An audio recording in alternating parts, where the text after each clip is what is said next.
Samajwadi party के संभल विधायक नवाब इकबाल महमूद को श्रीवस्ती जिले का प्रभारी बनाकर भेजा गया है। श्रीवस्ती से समाजवादी पार्टी ने मौजूदा सांसद राम शिरोमणि वर्मा को प्रत्याशी बनाया है।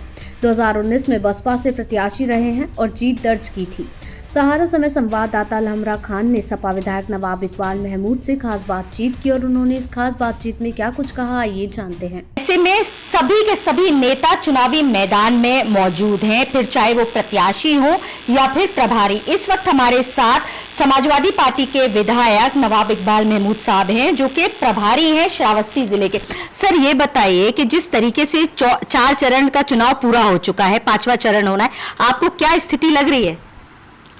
देखिए, पिछले 3 राउंड के अंदर समाजवादी पार्टी आगे चल रही है।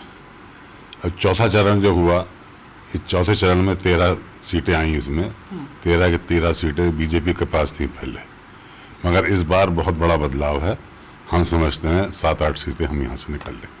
बिल्कुल। देखिए, श्रावस्ती जिले के आप प्रभारी हैं। यहाँ से राम शिरोमणि वर्मा जो हैं, बसपा से वो सांसद रहे हैं, उनको बसपा ने निष्कासित कर दिया था। उसके बाद समाजवादी पार्टी ने उनको टिकट दिया, लेकिन श्रावस्ती जिले में बड़ा ही कंफ्यूजन क्रिएट हो गया, क्योंकि इससे पहले किसी और को टिकट दे रहे थे, बाद में इनसे पर्चा भरवाया गया। नहीं, देखिए, इस समय जो है इंडिया गठबंधन की हवा चल रही है पूरे देश के अंदर। हाँ। अब उसमें श्रावस्ती हो, मुरादाबाद हो, रायबरेली हो, कोई भी हो, हर जगह जो है समाजवादी पार्टी और गठबंधन आगे चल रहा है।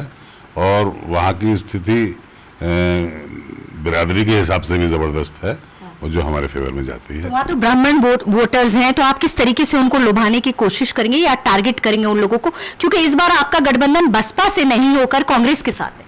देखिए, हमारी पार्टी जो है वो सब बिरादरियों से जुड़कर पार्टी है हमारी। हम विशेषकर पंडितों को जोड़ ये नहीं है, पंडित जी भी हमारे साथ हैं, ये लोग हमारे साथ दे रहे हैं, और उन्होंने वोट ही नहीं दिया, आशीर्वाद भी दिया, और हमारा कैंडिडेट मत जीतेगा। बिल्कुल। देखिए, समाजवादी पार्टी के आप बहुत ही पुराने नेता हैं। नेताजी के टाइम से आपने राजनीति में कदम रखा था, 7 बार से आप विधायक रहे। संभल की अगर हम स्थिति की बात करें तो थोड़ी आनाकानी, थोड़ा सा नाराजगी दिख रही थी, लेकिन अभी क्या नाराजगी दूर हो चुकी है? चुनाव तो हो चुका है वहाँ पर। देखिए, वहाँ चुनाव हो चुका है, और वहाँ का कैंडिडेट कम से कम 1 लाख वोटों से जीतेगा।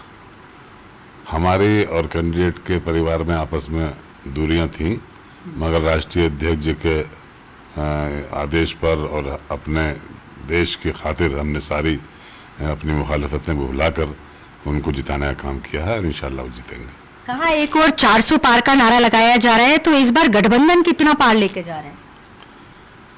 अब गठबंधन कितना लेगा इसका तो अंदाजा, मतलब मालूमात तो 4 तारीख को होगी, मगर उम्मीद यही है कि गठबंधन, क्योंकि हमारे नेता अखिलेश यादव जी और कांग्रेस के नेताजी ने ज़बरदस्त प्रदेश में नहीं बल्कि देश के अंदर घूमे फिरे हैं।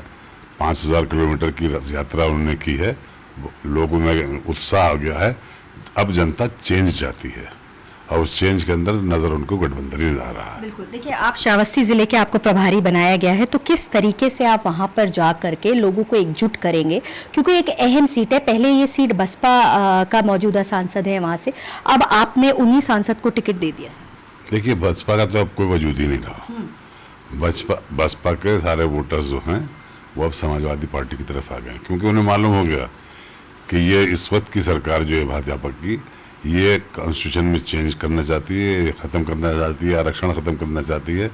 और हमारी पार्टी और हमारा गठबंधन जो है आरक्षण को पक्ष में है और ये रखना चाहता है।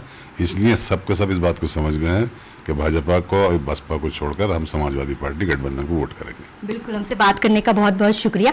देखिए, जिस तरीके से 4 तारीख को नतीजों का इंतजार हर किसी को है, और अगर हम लहर की बात करें तो इस बार चौतरफा लहर है, और 4 तारीख को ही नतीजे आने पे पता चलेगा कि किसका परचम लहराने वाला है। लखनऊ से कैमरामैन सत्येंद्र राय के साथ अलहमरा खान।